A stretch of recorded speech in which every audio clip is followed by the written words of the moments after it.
Discover Hong Kong, Discover Kowloon. Narito na tayo sa ating first destination, Art Park.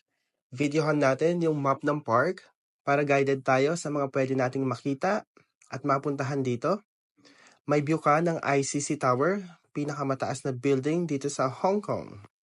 Ganito yung itsura ng park nila, napakaganda at napakalinis. Kung ano yung nakikita nyo sa video guys, ganyan na ganyan din siya sa personal. Papunta na nga tayo sa seaside dito sa West Kowloon. Malapit lang siya mula dito sa park.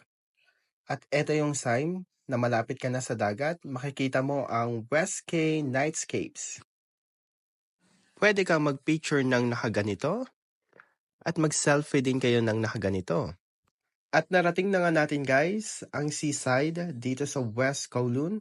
Sobrang amazing dito. Kita mo yung mga building sa kabila. Napakalinis ng dagat, hindi siya mabaho. Ang ganda rito sa kinatatayuan ko.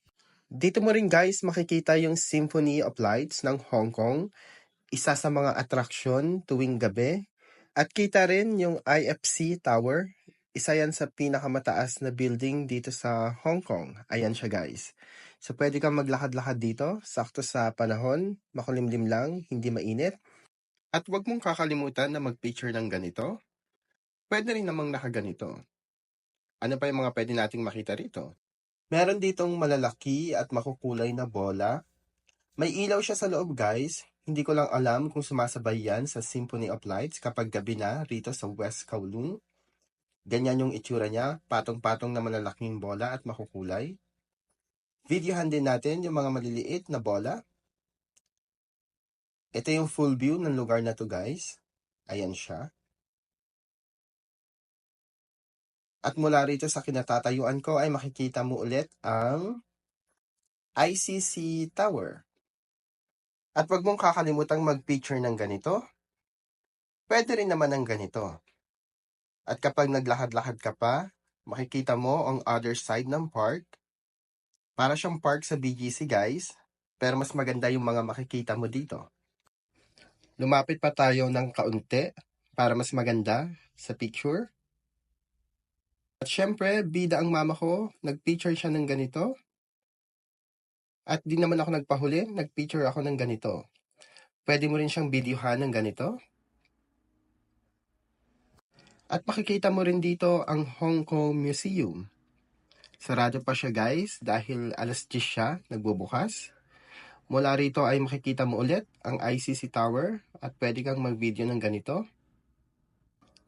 Mga upuan yan guys na pwede mong upuan kapag pagod ka na sa pamamasyal. At sa harap nga ng museum ay may park. Mag-selfie ka ng ganito at pwede ka rin mag-picture ng ganito. At pwede kang mag-picture ng ganito. Meron ding artificial running water sa gilid ng Hong Kong Museum.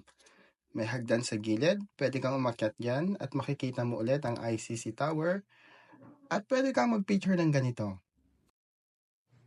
Videohan ulit natin ang Hong Kong Museum. Napakaganda ng structure ng building na ito.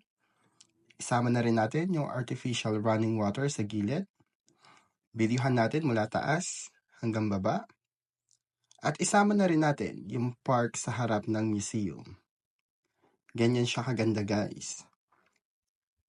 At doon na nga nagtatapos yung ating pag-iikot dito sa Art Park, West Kowloon.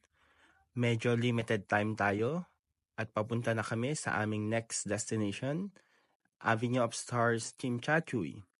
Sa seaside din siya guys at isa ito sa mga shoot location ng Hello Love Goodbye. Kung maaalala nyo sa pelikula, yung tinulungan ni Alden si Catherine na mag-deliver ng mga product na binibenta nyo online, sa Avenue of Stars siya kinuhanan. Dito sa Hong Kong guys, sikat din ang Hello Love Goodbye. Alam ng mga Hong Kongese na kumita ng malaki at nag-trending sa Pilipinas yung pelikula na yon. At nakakatulong yon sa mga tourist guide to promote lalo yung mga tourist attraction dito. Sinasabi nila na dito sinut yung pelikula. Yan pala yung ICC Tower sa malapitan. Hindi ko lang ma-videohan yung taas kasi dadaan na tayo dito sa flyover. And going back sa Hello, Love, Goodbye, isa rin iyon sa mga way nila to connect sa mga tourist na Pilipino. Kasi alam nila na makaka-relate ang mga turista kapag nagkwento sila about sa pelikula. So ganito ang papuntang Chimchachoy guys, napakaganda ng mga building. Hindi lang naman sa Chimchachoy, anywhere in Hong Kong ganito yung makikita mo guys. Mga nagagandahang building, mga matataas na building, maaayos na daan, malinis na daan. At syempre, mga double deck na bus. So dyan naman kilala ang Hong Kong kapag nagpunta ka rito ay puro double deck ang bus nila.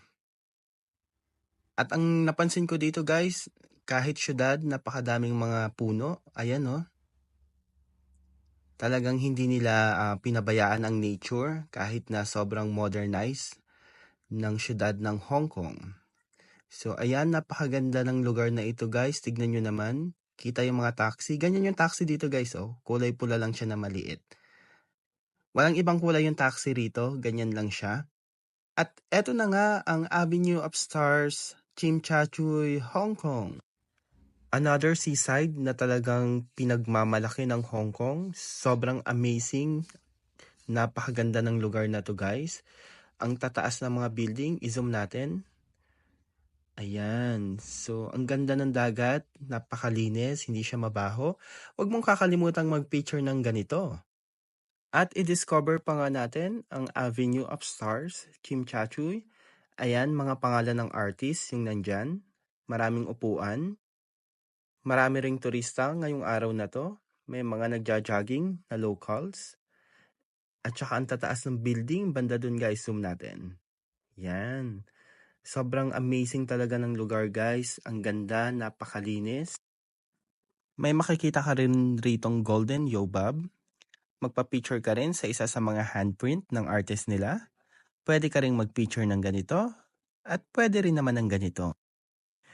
I-discover pa natin ano pang meron dito sa Avenue of Stars. Tignan nyo guys, napakalinaw ng tubig ng dagat.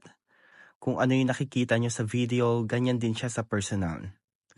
Sobrang sulit ng pamamasyal namin dito. Napakaganda ng lugar. Napakaganda ng pasyalan na to. Wag na wag mong kakalimutang puntahan ito pag ikaw naman ang namasyal dito sa Hong Kong.